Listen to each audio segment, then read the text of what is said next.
اس طرح آج کل کے کچھ نوجوان کہتے ہیں کہ کاش ہم رسول اللہ کے زمانے میں ہوتے تو ہم بڑے کارنامے کرتے۔ تو اسی طرح ایک صحابی کے بیٹے نے کہا کسی صحابی کو کہ اگر ہم رسول اللہ کے زمانے میں ہوتے تو ہم تو رسول اللہ صلی اللہ علیہ وسلم کی ایسی غلامی کرتے کہ آپ سے بھی آگے نکل جاتے۔ تو کہنے لگے، وہ اپنے بیٹے کو جواب دینے لگے کہ بیٹا ایسے دعوے نہ کرو، خندق کی جنگ تھی، خندق کھود رہے تھے، ہمارے پاس کچھ نہیں تھا کھانے کے لیے، خندق کے پار دشمن آئے ہوئے تھے، تو آپ صلی اللہ علیہ وسلم نے اعلان کیا کون ہے جو دشمن کے لشکر میں جائے اور خبر لے کے آئے۔ تو فرمانے لگے کہ ہم بھوک سے اتنے نڈھال تھے کہ سخت سردی تھی، ہم رسول اللہ صلی اللہ علیہ وسلم کی حکم بجا نہیں لا رہے تھے، اتنی طاقت نہیں تھی ہمارے اندر۔ فرمانے لگے کہ ایک مرتبہ آپ صلی اللہ علیہ وسلم نے ہمیں کسی لشکر میں بھیجا، ہمارے امیر ابو عبیدہ بن جراح رضی اللہ تعالیٰ عنہ تھے، اور انہیں ایک ٹھیلا دیا کھجوروں کا، یہ زاد راہ کے طور پہ دیا کہ جہاں بھوک لگے استعمال کرو۔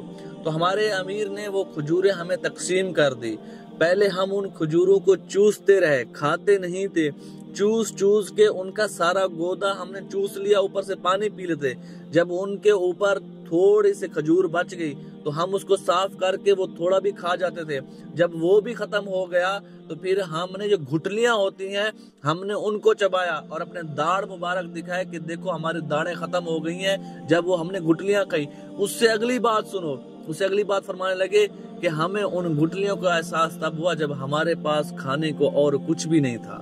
آج دیکھیں رزق کی فراوانی ہے۔ ایک مرتبہ ابوبکر صدیق رضی اللہ تعالی عنہ دوپہر کے وقت سخت گرمی میں باہر نکلے، حضرت عمر رضی اللہ تعالی عنہ نے قدموں کی آہٹ سنی، وہ بھی باہر نکلے تو کہا ما اخرجک یا ابا بکر، ابو بکر آپ کیوں نکلے ہیں اس وقت گرمی میں؟ کہا ما اخرجنی الا جو، میں صرف اور صرف بھوک کی وجہ سے باہر نکلا ہوں۔ تو حضرت عمر رضی اللہ تعالیٰ نے بھی یہی عرض کیا، اے ابو بکر میں بھی بھوک کی وجہ سے باہر نکلا ہوں، سخت بھوک ہے، چلو آؤ رسول اللہ صلی اللہ علیہ وسلم کے پاس چلتے ہیں۔ تو رسول اللہ صلی اللہ علیہ وسلم کے گھر کے قریب پہنچے تو آپ صلی اللہ علیہ وسلم بھی باہر تشریف لائے۔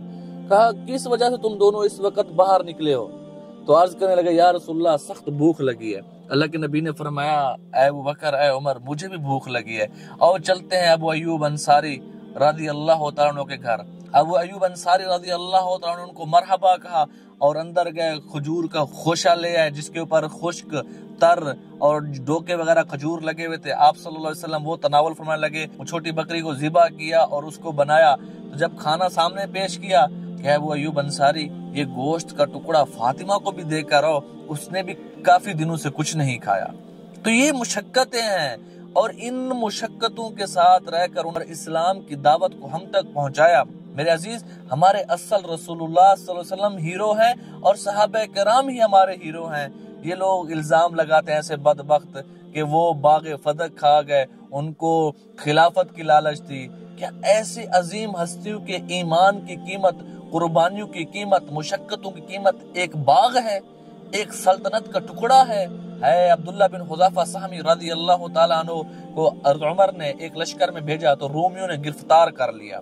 تو رومیوں نے گرفتار کیا کہ لے آؤ محمد کے ساتھیوں کو، یعنی صحابہ کرام کو لے آؤ۔ کہا کہ اگر تم لوگ میری بات مان لو تو میں گورنری دوں گا، تمہیں اپنے ساتھ بٹھاؤں گا۔